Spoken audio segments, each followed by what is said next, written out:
Does it ever feel like you're a marketing professional just speaking into the void? But with LinkedIn ads, you can know you're reaching the right decision makers, a network of 130 million of them, in fact. You can even target buyers by job title, industry, company, seniority, skills, and did I say job title? See how you can avoid the void and reach the right buyers with LinkedIn ads. Spend $250 on your first campaign and get a free $250 credit for the next one. Get started at linkedin.com/campaign. Terms and conditions apply. Finished training for the day? Time to fight post-workout fatigue with Core Power Protein Shakes. They're packed with 26 grams of high-quality protein to build muscle and electrolytes to help hydrate. The nutrition you need to help your body replenish, rebuild, and repair post-workout so you can power on to the next one. Champion your recovery with Core Power. Visit corepower.com to learn more. This podcast is supported by FX's English teacher. Last year's critically acclaimed series returns to follow Evan, Gwen, and Marky as they vie for their students' divided attention. See why Cosmopolitan called its premiere season a masterclass of comedy, while Glamour raved it's the year's funniest and most heartwarming new comedy series. FX's English teacher, all new Thursdays on FX. All episodes now streaming on Hulu. Eric, what is your favorite game show, TV game show? I mean, aside from the obvious, right? Walk or Kitchen. I'll just put that to the side. You know what, dude? I am starting to watch and love Is It Cake on Netflix. I watched that with my daughter, and we just we can zone out episodes like a few hours in. Is It Cake is fun. It's hilarious. And my daughter really is locked in. She just wants to always get it right. So I find that show really good. What about you? All right, so I was a sucker for Who Wants to Be a Millionaire. When I was in high school, I don't know when that came out, but I loved that show. Circa Regis or where we go? Early, Regis for sure. Regis, that. Yeah. Remember when that was the zeitgeist and that was the show on TV? Was Who Wants to Be a Millionaire? I always thought it was the strategy behind using the lifelines, phoning a friend in the audience. And what was the last one? Elimination, right? You could eliminate two of the options. Yeah. Oh, man. That's a good one, bro. Yeah. Who Wants to Be a Millionaire was great.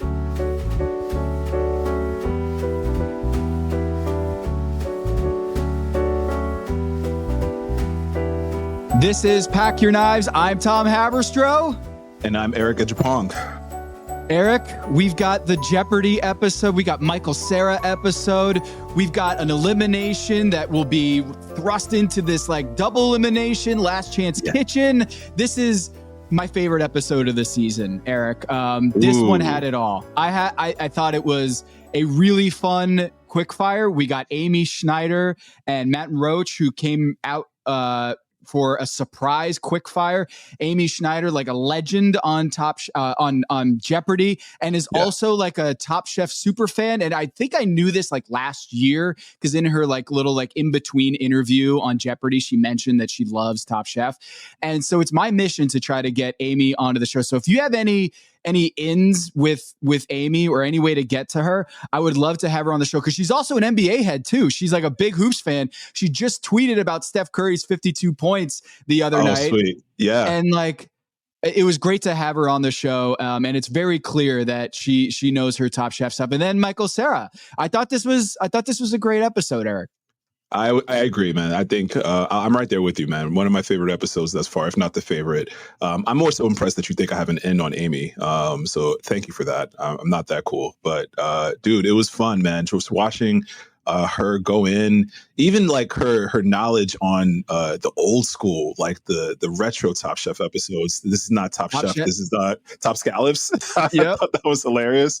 The classic Fabio line. Yeah, classic Fabio line that lives on in Top Chef lore.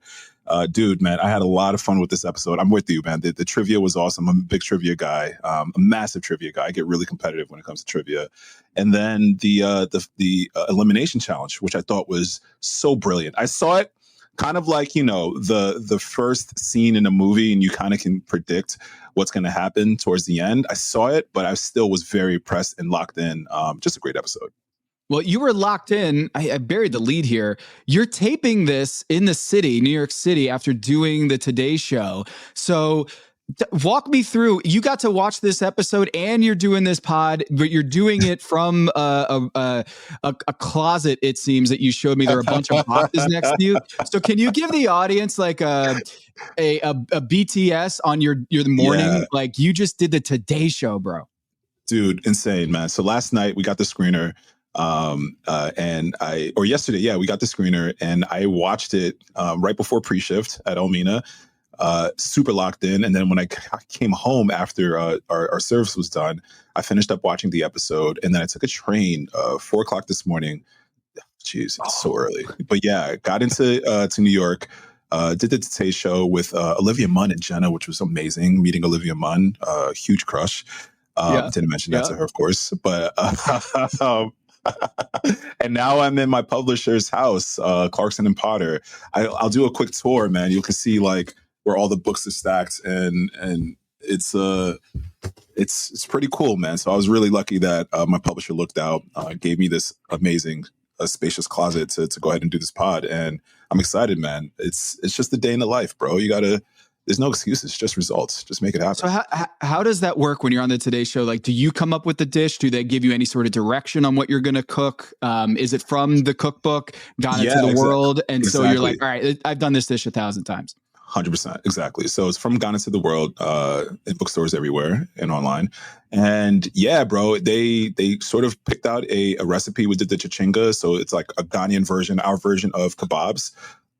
And we did the sort of beauty dish was the tomato on tomato dish. And exactly right, man. I've cooked this recipe. Dude, I've been doing this book for the past 5 years. So I've done these recipes over and over and over again. Not to mention that this same chichinga beef skewer is on the menu in Almina as well. So it was pretty seamless. They initially said I had 5 minutes, and then it cut down to 3.5. Apparently that's what happens when you're doing live TV. But man, it was cool, man. I'm a professional. Just made it happen, and here we are.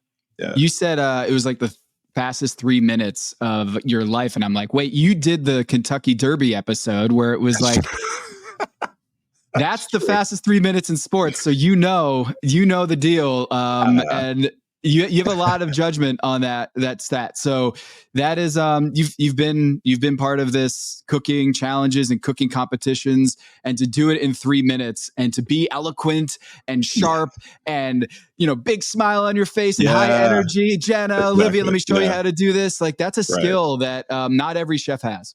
I appreciate it, man. You know what, man? I love what I do, so I think it just sort of exudes naturally. I hope it does at least. But you're right, man. It's cool to sort of have everything just come. Top Chef. I got to be honest. It's such a stress when you're doing it. But then after the fact, I'm looking back. I'm like, man. The fastest 3 minutes. These are the stuff that preps me for hosting. This is the stuff that preps me for doing a 3-minute segment live on television. That's right. And it's wild, bro. Yeah, it's a pretty crazy sort of morning and day in the life. But I wouldn't have it any other way, man. I'm doing exactly what I want. Eric, this was really fascinating, this Quickfire. So we have Michael Cera out, who's like a trivia nut. They have 2 Jeopardy stars out there, and they come up with this this game show where they have 3 teams. They have 15. They have to answer 15 questions, and they have buzzers. And they're separated into these 3 teams, and I guess it was kind of like a schoolyard. You pick your teams, and the winner would have 30 minutes to do their cook. The loser would do 20 minutes, but the second place would have 20 minutes, and then the loser would have 15 minutes. So you're thinking what when you watch this? Like, I'm gonna get that 30 minutes. There's no doubt that my team is gonna get that 30 minutes. Or you're looking around and you're like, do you even try to size up your competition in terms of who you want to be on the team, or you just like diplomatically, I'm just gonna stand behind somewhere and then let the chips fall where they may? I got to be honest, none of the above. Theme music, like cheesy game show theme music. That was going through my head. No, man, I think You just kind of just pick a side. It's too early in the game. I mean, we've gotten a couple runs in. We're probably like a quarter of the way through thus far, but it's still pretty early in the game to sort of like size people up, right? And you don't know everyone's trivia. You also don't know everyone's food knowledge. So if you stood on the left, middle, or the right, you could just be 30 minutes, 20 minutes, or 15 minutes to cook. So I myself would just sort of go in the middle, because I feel like that's the path to least resistance, or at least the shortest line to success. Just walk in the middle, and then hopefully have a team that's strong enough to get me to 30 minutes. And it seemed like that middle group, exactly, the fellas, all of them, they were rocking, bro. The purple team, they rung off like 8 in a row. It was insane. It was green. It was Vinny, Corwin, Schwei, Cesar. Yeah. They had 8 ingredients that they could choose from, which was a huge. I liked that tie-in too. I love that tie-in. Yeah, you got the correct answer. You got that ingredient, which added another dimension to this. But I want to give a shout out to Tristen, dude. You got him on your team with an early draft pick, and you were vibing with Tristen from the get-go. Yeah, this dude. He, in that little like car confessional, was talking about like, they were like, yo, this guy knows his trivia. And he's like, they're like showing this like montage of him with all these like random factoids. And one of them was that 60 starting NBA players were in the Olympics this year. A man after my own heart. That dude, Tristen. Fell in love all over again. Dude. I'm so jealous of you that he's on your team, bro. Like when he said that, I was like, yo, Tristen out here with like NBA, like elite knowledge. Like, and I wonder what was the conversation that sparked that sort of random factoid. Literally in my notes here, I said, how did that ever come up? How did that even happen, right? I guess maybe they're taping and the Olympics might have been on, and they're in Canada, and like Shea Gilgeous-Alexander might have been. I have no idea, but the fact that came up in a conversation was so amazing to me. I was like, dude, and not only did that come up, he had like an amazing stat. It was right there off the top of the dome. Well, your third eye is open, because you're absolutely right. I think that's exactly what happened. They're in Canada. At the time, Canada was the second best team, or at least doing, second best, with Shea Gilgeous and RJ and Dylan Brooks and the rest of the crew. But dude, it was I was so impressed, man, so impressed. And they rung off maybe like 2 or 3 different scenes in that montage of just random, but still like impressive, like just factoids. I was really, really, really impressed. Happy he's on my team. He had a great showing. Not so much in the Quickfire, but definitely finished strong this episode. Oh yeah. So let's run through here. You're in the trivia, like behind the buzzer, and Tristen's like, I'm just gonna buzz early before the question gets over. I appreciate the strategy, but maybe a little too quick on that trigger, way too haste, man. You gotta let the question play out. And if not, man, then you just look like just a deer in the headlights, man. I get it though. I mean, after a while, like 8 in a row, 7 in a row, you're just kind of like fed up, and you're just like, all right, does my buzzer work? Let me just go ahead and just like tap it. I thought Lena's idea of having Massimo on the team, because he's just so high energy and high strung, would be quick to the draw when it comes to tapping the buzzer. But none of that strategy worked, man. The green team came in and they were dominant. I think actually they probably called mercy at some point, like the producers. That was my thought, because after a while it's just like, all right, you have 8. I don't know if they have that many questions left in the queue. Like, let's just go ahead and just give. They pulled the electrical cord out of the buzzer. Yeah, they called mercy at that point. Yeah. And I was wondering, like, oh, why are they still playing if the deficit is so large they can't? I was like, oh yeah, because they're second and third place that they got to figure out. So right. Green team gets 8. They get shiso, ginger, eggplant, lamb, scallops, chili crisp, nectarines, and panko breadcrumbs. Vinny does this shiso nectarine scallop dish, crudo with pistachios. Corwin with the beurre blanc with shrimp paste, seared scallop, chili crisp, ginger, the ginger beurre blanc with yuzu. Very balanced. It was top scallop. That's who I thought was going to win. Once they plated it, I was like, oh, that looks delicious. There it is. So Corwin, big time, the boxer, coming in with the win. Oh man, the shadow boxer. I love that little you know what I wanted to ask you, are you, when you're preparing for something pretty big, are you Corwin and sort of shadow boxing, sort of doing like the the jumping jacks, in place, or are you Vinny and kind of just in your Zen moment, right? Because they flash between the two. And I really thought that was just the juxtaposition between the two type of chefs, right? You have the one who's really just in the moment, zoned out, and then you have sort of the one that needs to kind of exude some energy. Who are you? Yeah, so I do like a couple push-ups just to like get out energy and get my burn out some energy. And I'll one time I was in LA Live where the jump was being taped, and I was on the jump with Rachel Nichols. And Rachel, when I walked in, she goes, "Tom, guess who's going to be on with you today?" And I was like, I don't know. Is it Brian Windhurst? Is it, another writer? And she goes, Kareem Abdul-Jabbar. So I'm losing it. I'm like, dude, he's like the GOAT. Like, he's incredible. This isn't. Yeah, I was so starstruck. And she's like, and you know what? He's over in the green room right over there. If you want to, go rap with Kareem before you head on the air. And I was like, oh my God, I'm so excited. Like, and this just at the like, time, the leading NBA scorer of all time at that moment, right? Yeah. I mean, it's just no big deal. No big deal. Maybe the greatest college basketball player ever. And he's on the Mount Rushmore of NBA players, right? And so I'm so nervous, but I'm so excited. So I go I open the green room door, and he's meditating. He's sitting there he's sitting there in his chair, and he's just motionless. He looks like he's napping, but he's just getting his Zen. And of course, Kareem Abdul-Jabbar, who made yoga famous, and of course was like Mr. Zen, not the Zen master. That was Phil Jackson. But of course, Kareem Abdul-Jabbar is like meditating before he goes on air on national television. And I was like, oh, like I didn't want to interrupt him. So like I waited right before we went on air, like out on the studio. But it's so funny you asked me that, because like the biggest, most like pre-show vibes moment of my career is with Kareem Abdul-Jabbar, and he was meditating. That is an incredible story. I love that, man. I had no idea about that. That's a really, really good one, man. I think I'm more Zen too, man. I wish I could claim meditation as much as Kareem does. I'm sure he has hours and hours and hours of logged in meditation hours. But dude, Vinny was just either in Zen mode or just taking a really power nap. But I'm with you, man. I think I got to get a little bit of energy out, either jogging in place or doing some push-ups like you. And then it's a mixture of both, man. I need like a little bit of quiet time before I get into battle.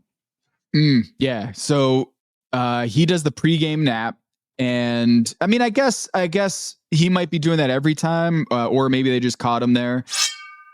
Hello, listener. It's producer Maze here to talk to you about Kindred. Now close your eyes like Owen Wilson during a job interview and imagine a way to travel that feels personal, comfortable, and connected without the price tags and the sterile feelings of hotels or short-term rentals. Now open your eyes and stop using your imagination, because Kindred has made it very real. That's exactly what they do. Kindred is a members-only home swapping network. It's not a hotel. It's not a short-term rental. It's a smarter way to travel where each stay feels like home. Here's how it works. With Kindred, your home is your ticket. You earn credits by hosting fellow Kindred members, and then you use those credits to stay in over 220,000 homes in more than 100 cities worldwide. There are no hotel costs or rental fees, just the credits that you've earned. Every stay comes with white glove service, 24/7 trip support, and $100,000 in host protection. Make it easier for you to travel and enjoy yourself and not worry about details. I've used Kindred, and I found an amazing home for a weekend getaway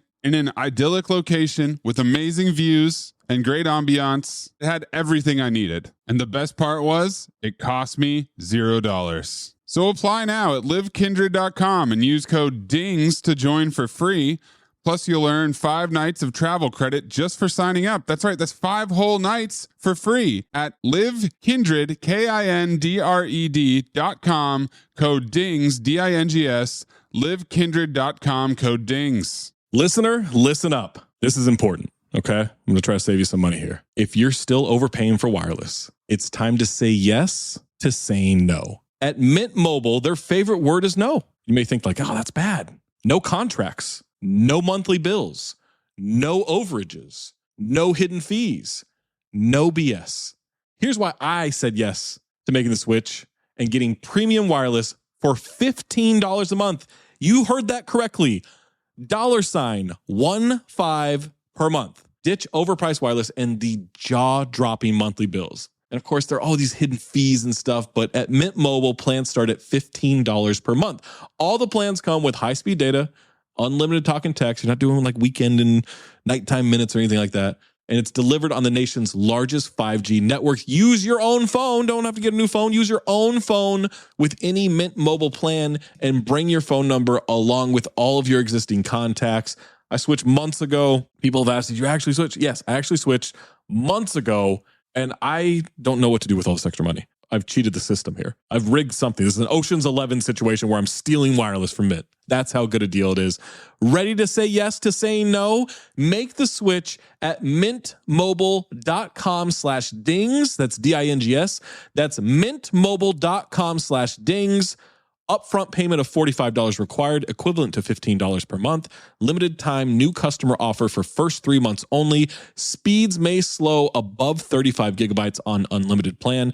Taxes and fees extra. See Mint Mobile for details. Hello, listener. It's Producer Maze here to talk to you about Quince and their cookware. Cooler nights mean cozy meals at home, and Quince's cookware has made fall cooking so much more enjoyable. Their pieces deliver the quality and performance of luxury brands, but at a price that makes sense. And they look gorgeous on the stovetop, too. No matter what item you need to complete your kitchen, Quince has you covered. With 5-ply stainless steel pots and pans, nonstick skillets, chef-quality knives, and even ceramic bakeware, which is perfect for cozy casseroles or Sunday roasts. And when you look at these prices, you might think, how is Quince doing this? How do they deliver high-quality items similar to high-end brands that are half the price? Well, let me tell you, they partner directly with ethical top-tier factories to cut out the middlemen and pass the savings on to you. And it's not just cookware. I got myself some bath sheets. That's right. When you're a tall man, you have to use bath sheets, not bath towels from Quince.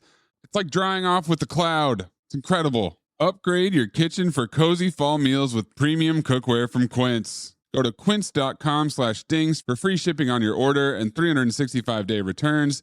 That's QUINCE.com/dings, DINGS, to get free shipping and 365-day returns. Quince.com/dings.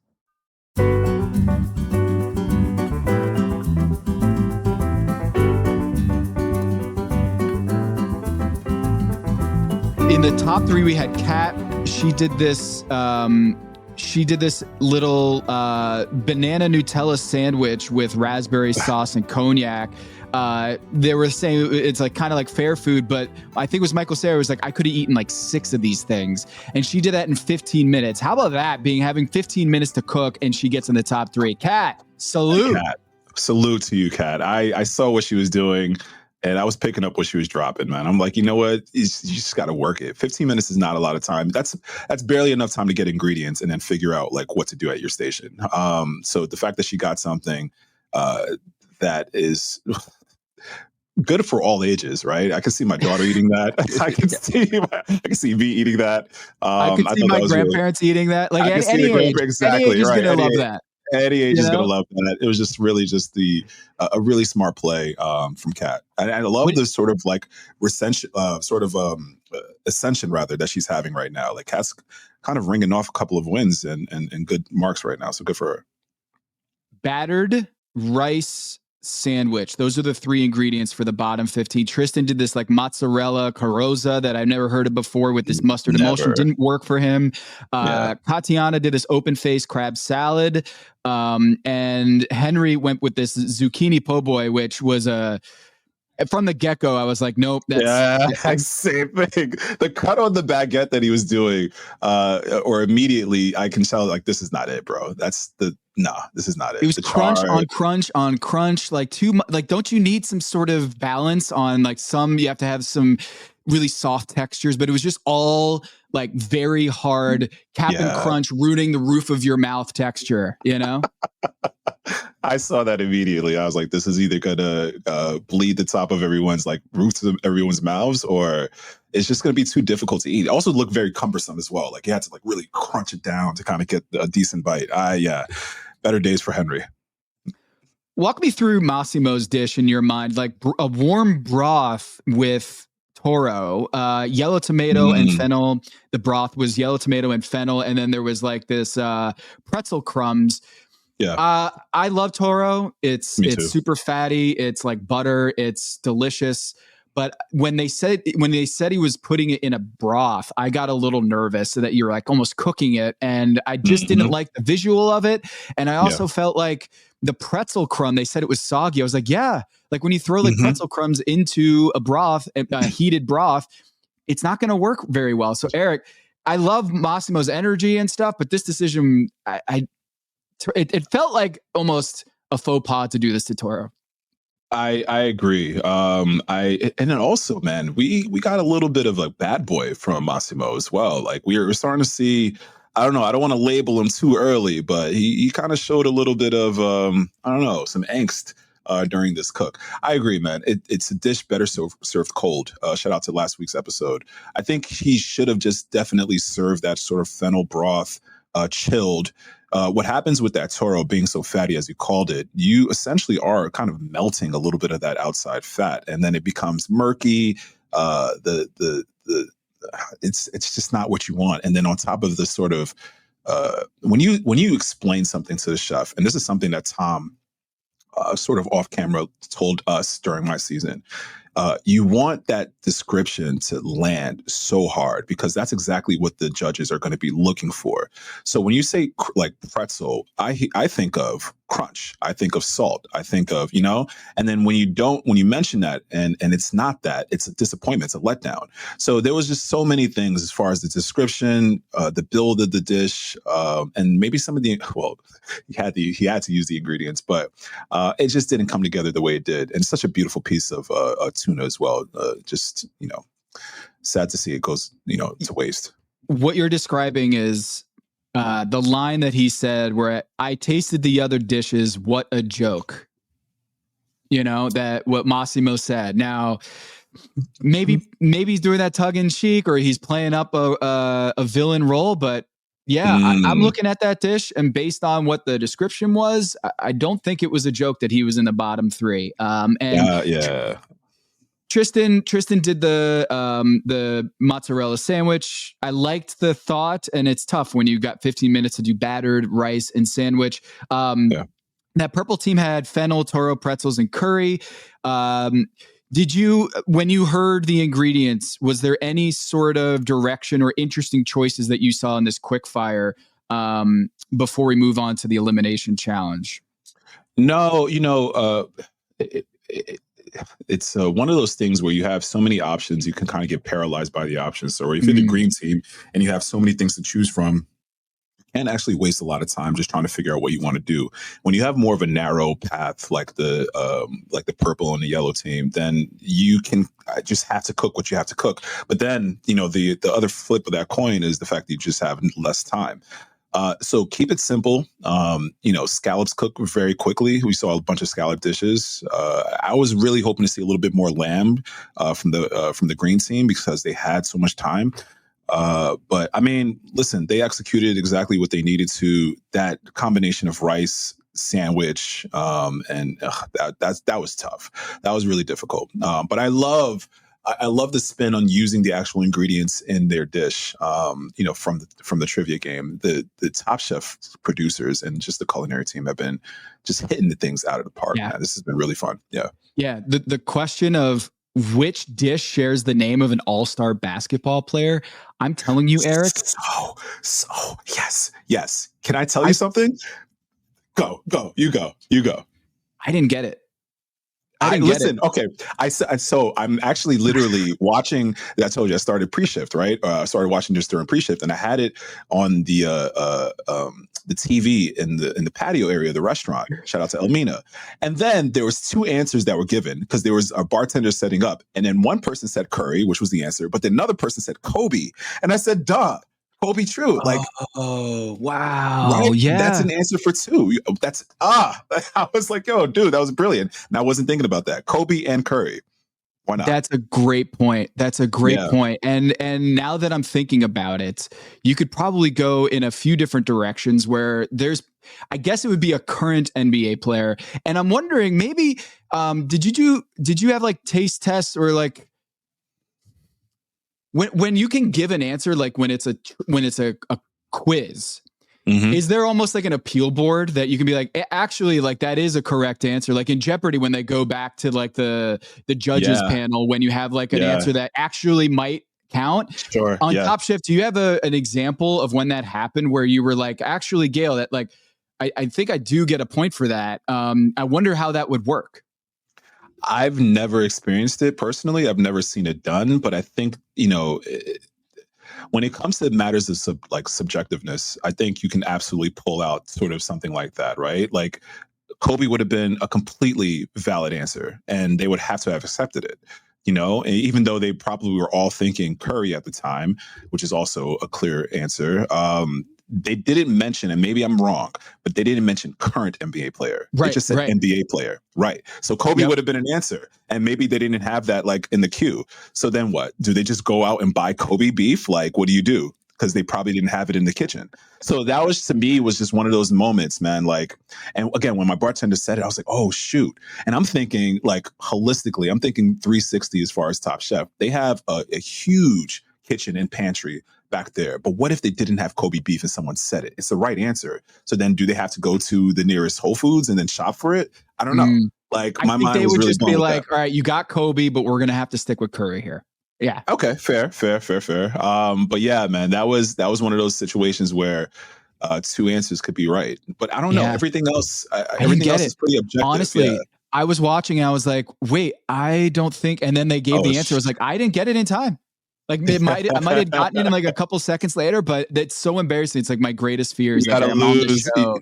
And then they're like, oh, we got the NBA guy. You know the answer. And I'm like, Dirk Nowitzki? Is Nowitzki a dish? Oh, my gosh, dude. Please? That would have been hilarious, though. I mean, yeah, that was right up your alley. I thought of you immediately. I'm so glad you brought that up because I totally forgot to. But, bro, dude, that was a really, really good one, man. And I wasn't thinking neither, bro. I was like, wait, I was with you. I wasn't thinking Curry. And then he said Kobe. Man, shout out to Rob, the bartender. He said Kobe and Curry. I was like, dude, yes, exactly. So the elimination. Oh, so Corwin, just to wrap a bow on that, he gets $10,000 for that. He's got $15,000 now. That dish was awesome. It looked great, and of course, it's very fitting that with Amy Schneider on that they would have the scallop dish being the winning dish. It looked awesome. The elimination challenge, 6 iconic desserts. They're going to deconstruct it into from a sweet to a savory, and they're going to do a 2-hour cook at Castle Toma, which I am thrilled that they're actually going somewhere in Canada, because I don't know if you've noticed this, Eric, is that like most of these competitions this year have been in the kitchen, the Top Chef kitchen. Yeah. And it felt like, wait, we haven't really gotten out and seen Canada or seen Toronto or Montreal or where have you in Canada. They've pretty much brought everything into the Top Chef kitchen. So it was good to kind of finally get out and see some of the scenery. And have you cooked in a castle before? And pardon me if one of the challenges you did was cooking at a castle in your seasons, but that seemed pretty cool. No, I've never cooked in a castle before. Can't put that on my my bingo card. But I agree, you have been on the like, Today Show, so there you go. That's fair. Good. That's a good point. Catch up, guys. So yeah, dude, it was very, very cool. Like you mentioned before, man, I love when Top Chef brings the setting, and it's almost like the 16th character, right? In the show. And the fact that we had, it was a missed opportunity to do the on ice challenge in an actual hockey rink, right? I thought that would have been amazing to actually go, like we did for Rupp Arena and our challenge in season 16. we actually went to Rupp Arena for like the basketball challenge. But it was really cool to see, you know, some elements, the outdoors. It was clearly warm that time of the year, which gives me more insight to think that this was definitely during the Olympics because, you know, summer, right? They were sort of fanning themselves right there, third eye. But yeah, it was really, really nice. Beautiful castle, beautiful setting. Everyone looked amazing. Kristen, just the fit was just, top 10. Like Gail, fantastic. Tom, suave. Michael Cera, like they all look great. They brought it. They brought it. They brought it for sure. I think this challenge, the heat, I'd imagine if you're judging all this food and some of it's pretty heavy, it gets pretty difficult to keep it together, you know, when you're battling the nature and the heat, and it doesn't seem like they got much shade. So it's no one's ever going to be crying over this, that they have to judge in these nice outfits in 90-degree heat. But I'd imagine that was not super pleasant to have to do that. And they had to, so 6 iconic desserts. I was not familiar with any of them. So None. A nice Actually, little one. education. Yeah. Which one did you know about? The potato chocolate cake I've had before. Yeah, Okay. but everything else is new to me. Yeah. And that would have been my first draft pick if I It could would have get been mine potato. as well. Okay. Mhm. Yeah. Yeah, So you're absolutely. familiar with it, and it's got potatoes in it. So it's a natural, savory dish that you can compose around that. But Figgy Duff, shout out to Corwin and Tristen. This was the driest, crumbliest thing, and they were in the top 3 in this one, along with Kat. So Figgy Duff, top 3.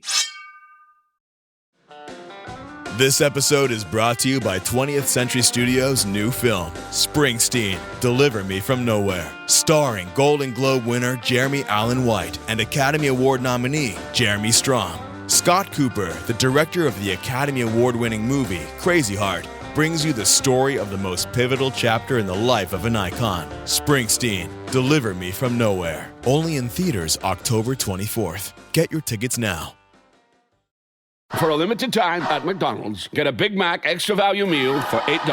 That means 2 all-beef patties, special sauce, lettuce, cheese, pickles, onions on a sesame seed bun, and medium fries, and a drink. We may need to change that jingle. Prices and participation may vary.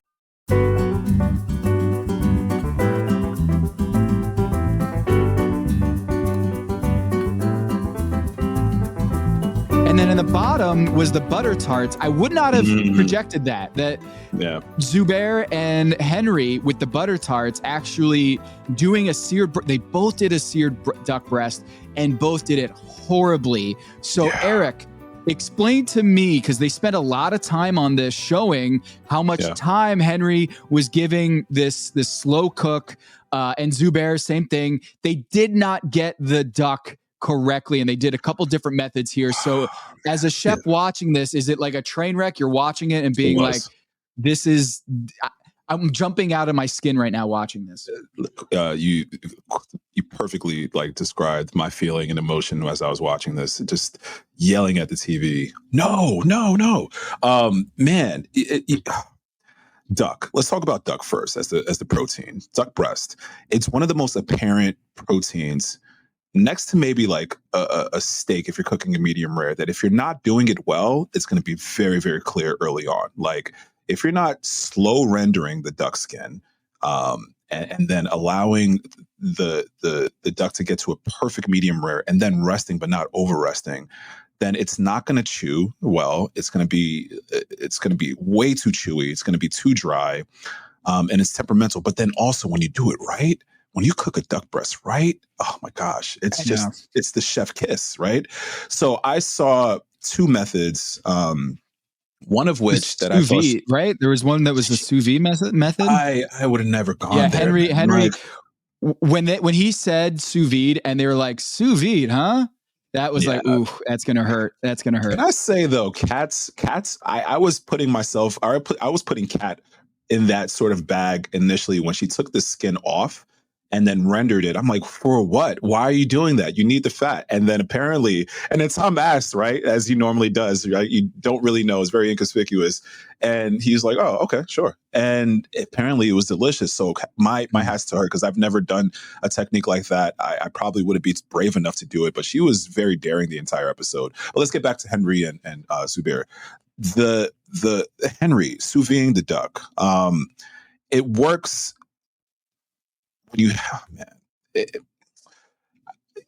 You got to render the duck breast. One beautiful thing, it's stages to it. So you have to sort of air dry it first, right? To get the really nice, dry, crisp skin so you can get a beautiful sear and rendering for it.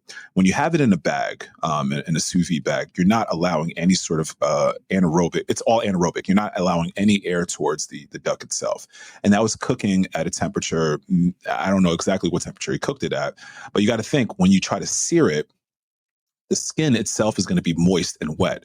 So you probably need to turn up the temperature a little bit to kind of get the rendering out. But then you're overcooking the protein itself. So that's just one way I would never handle that protein. And then Zubair, his explanation towards the duck, I thought was perfect. You have to slow cook it. You have to let it render. You put it in a cold pan. You turn up the heat just ever so slightly. And then you really just let it be. Don't touch it.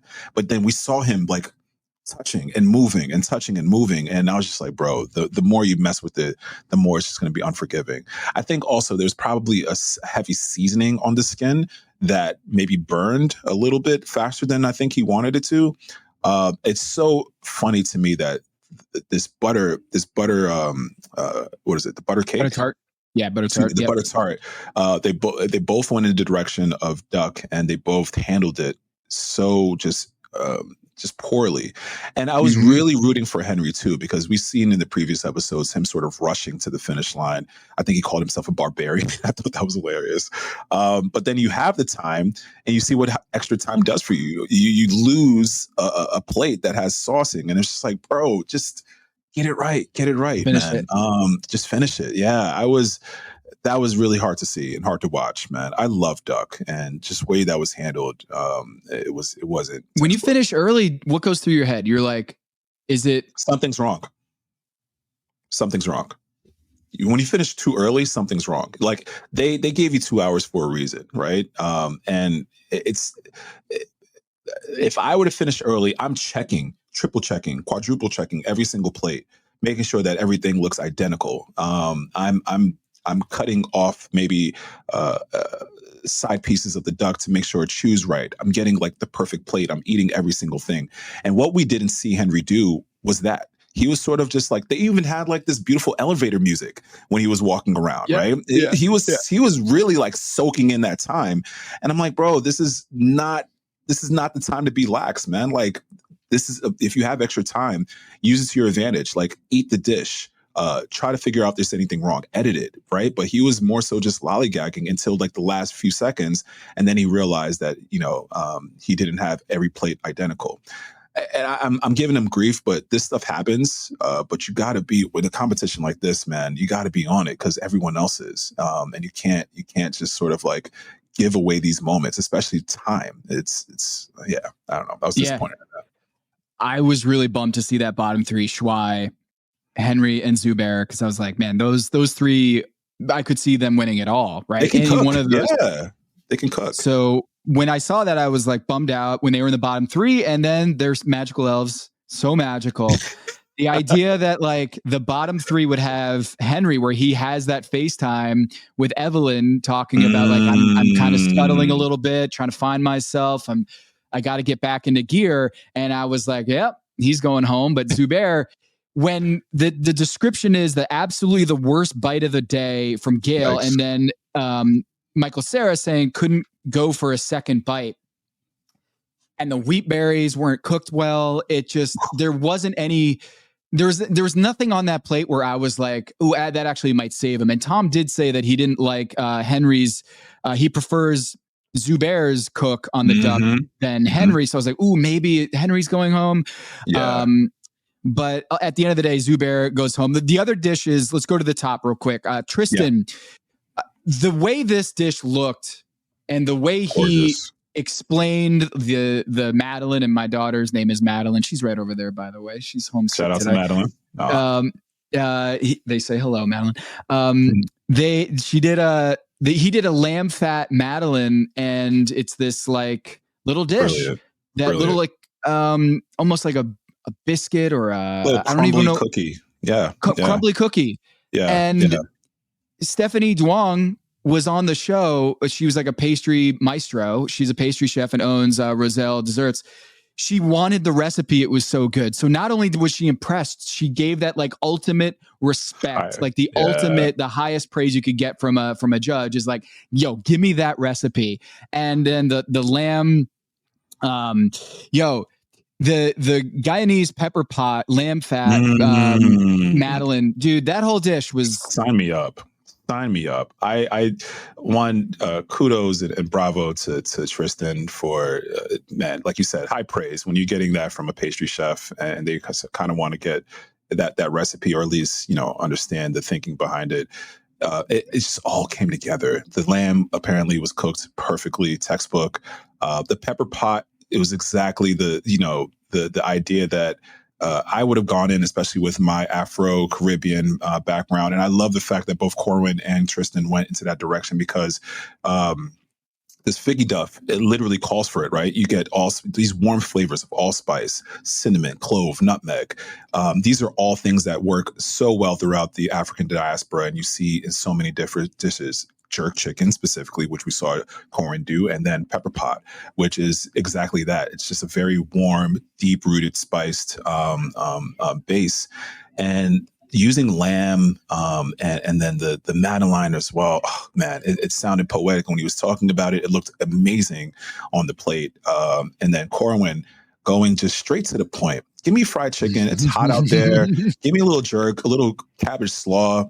It reminded me, speaking of Rupparina, it reminded me a lot of my dish that I did as well, with the apple slaw and the fried chicken, which is probably batting 1,000 for all Top Chefs. If you do a fried chicken well, man, like you're there. You're going to put yourself either in the middle or the top.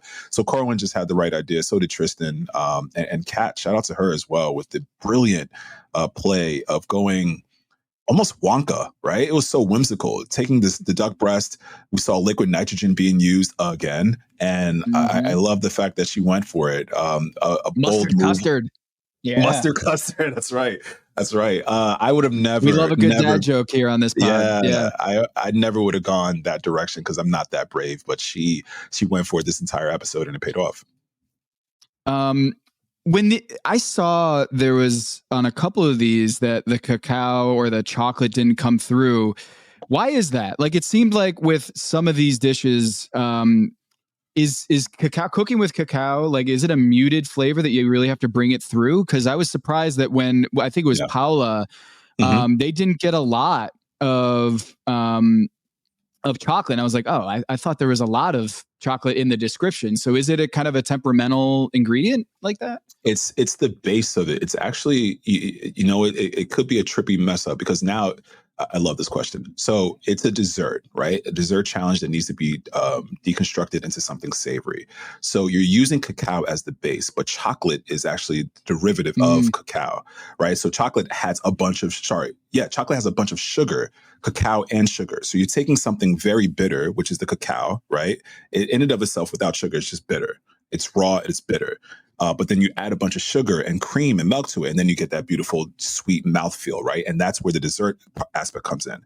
So they didn't add any sweet elements to the dish. And I think if you would have, then you would have brought out that sort of chocolate flavor rather than a cacao flavor because they were posing. So I think that was the issue there. Like, they went almost too intellectual with it. And really, you have to add in a little bit of that sweet element. And it just sounds like that was the case. Like, there wasn't much sweetness to the dish that sort of harkened back to the fact that they needed to use or needed to deconstruct something, a dessert into something savory.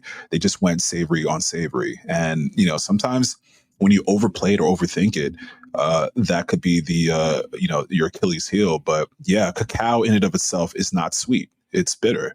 It's inherently bitter. So you have to bring in a sweet element to it. And I think that's what the judges caught. Can we talk about Vinny again? I love Vinny. You know what? Yes. Let's talk about Vinny. I think I know where you're going.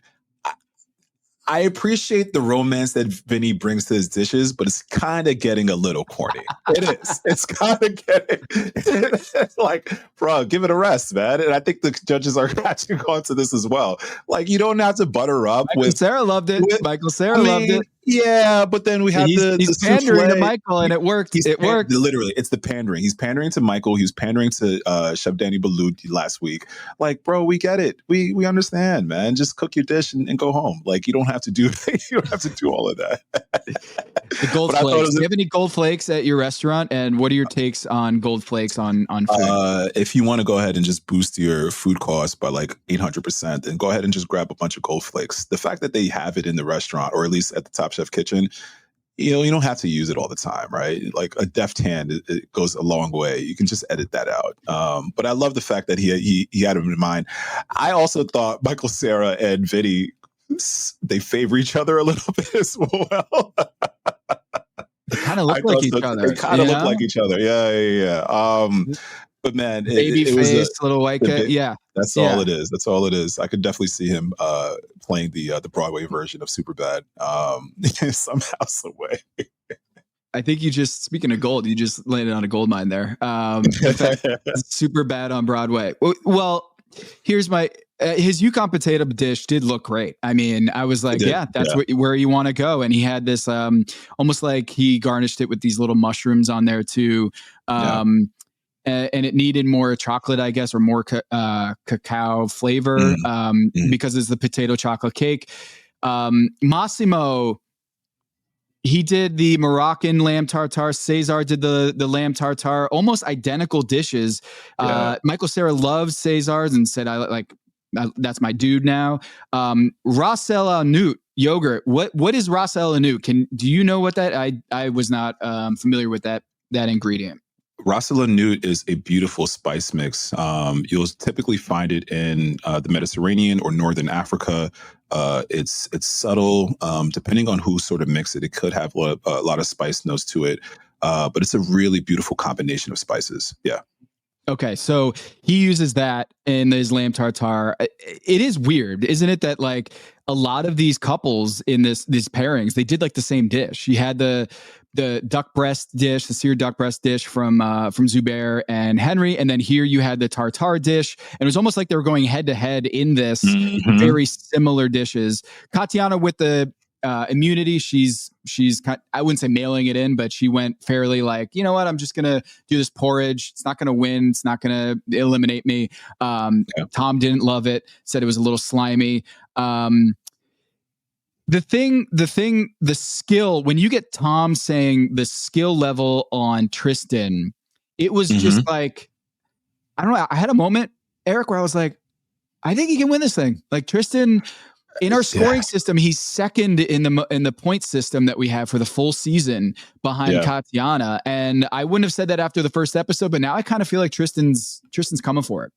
I gotta say, remember early on in the pod when we first started this season, I gave a huge apology to Tristen because we did meet in person, last year, and when he came at me, and rightfully so, he's like, bro, you're gonna remember me this time, and I think he has a research. Yeah, I was like, ooh, I like that energy. I love that energy actually. Man, his knowledge of food is insane. He's a joy to watch cook. His skill level, like Tom mentioned, is out of this world. And when you have sort of that heart and cultural background and knowledge and just skill set, you're a dangerous chef, man. And that's exactly what you need, in this competition. But, kind of like, playing baseball, right? Right before the postseason, you don't want to get hot too soon. You want to sort of like give yourself time to really breathe. I love the fact that Katiana had immunity, and then has not necessarily mailed it in, but she kind of like played it safe enough where she didn't maybe use her best dish or sort of like pull, you know what I mean? Like these are the moments where you have to pace yourself. But yeah, Tristen, man, he's coming at it, and he's looking really, really good. His dish, again, stellar. Could have won easily, but again, that fried chicken is like undefeated, bro. So good for him. Yeah. I'm sad to see Zubair go, but the twist is that he's going to be back into the Last Chance Kitchen, but like a re-entry is around the corner. And it seems like we got like a double elimination happening as well. So it's going to be in the next episode. So this is, this seems early for Last Chance Kitchen to come back in.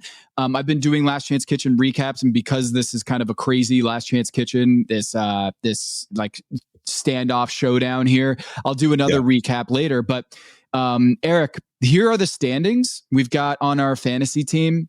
Let's do it. Let's remind the folks here what the teams are. I'm feeling good about my team. I've got a 21-point lead, 59-38. And this week I had 20 points. You had 12. Of course, you have Tristen on your squad. You got Vinny, Cesar, Henry, Tristen. Zubair and Bailey have both been eliminated. We'll see what happens with Zubair. Paula's still lurking, along with Lana. They both have been kind of in the middle this entire competition. Never too high, never too low, and they're kind of lurking, right? Lana's on my team. I've got Katiana, who's got 20 points on the season. And in second place, you got Tristen with 19. Shwai has 15. I have Corwin with 15. Kat has 9 total points. I also lost Anya in the last week's episode, and I got Massimo Shwai. So I don't know if I totally bundled that, but basically I have Katiana, Shwai, Lana, Massimo, Corwin, and Kat still left. And you've got Vinny, Cesar, Henry, Tristen, and Paula still left. For those who don't know, the fantasy points go, if you win the episode, the entire elimination challenge, you get 10 points. If you're in the top 3, that's 5 points. Middle, if you're just in the middle, you're not either in the top or the bottom, you get 2 points. And if you're bottom 3, you get 0. If you're eliminated, -5. And then Quickfire, if you win the Quickfire, you get 3 points. And if you're in the top 3 on the Quickfire, you get 1 point. And in Last Chance Kitchen, if you move on, you get a point. If you get eliminated, you're -1 point. Right now, I've got a sizable lead here, but things are going to get really spicy. All right. You're too loud. While I'm Massimo right now, a little beating my chest. Dude, I really love this episode. Any final thoughts before we run? Fantastic episode. A lot of fun watching it. Man, this season is it's getting better and better and better. I'm excited. It seems like we have a little bit of a tension with the preview and Massimo and Lena. So was it Lena? I think so. But yeah, it's getting real, man. I think the chefs are feeling the pressure. I think we're all sort of like bought in. I love the fact now that we're really understanding who these chefs are and where they're from, which is, low key one of my favorite aspects about the show. Obviously the cooking is amazing, but really finding out, I didn't know that Corin was a shadow boxer, but now I do. And that's fantastic. Like, this is really cool. So looking forward to the next one, man. Double elimination. It's going to get realer. The cooks are going to get more tighter, and the judges going to get more serious. So I'm down for it. Amy, if you're listening, we want to have you unpack your knives. So let's make this happen. Amy Schneider. That's it. The Michael Cera episode is done. I thought he was great. He knew his food. Like I thought his judging was really strong. He clearly knows cooking, and he's a funny, witty dude. And it was great to have him on. I can't wait to see what's happening on the rest of the season. For Eric Adjepong, Tom Haberstroh, this is Pack Your Knives. Peace.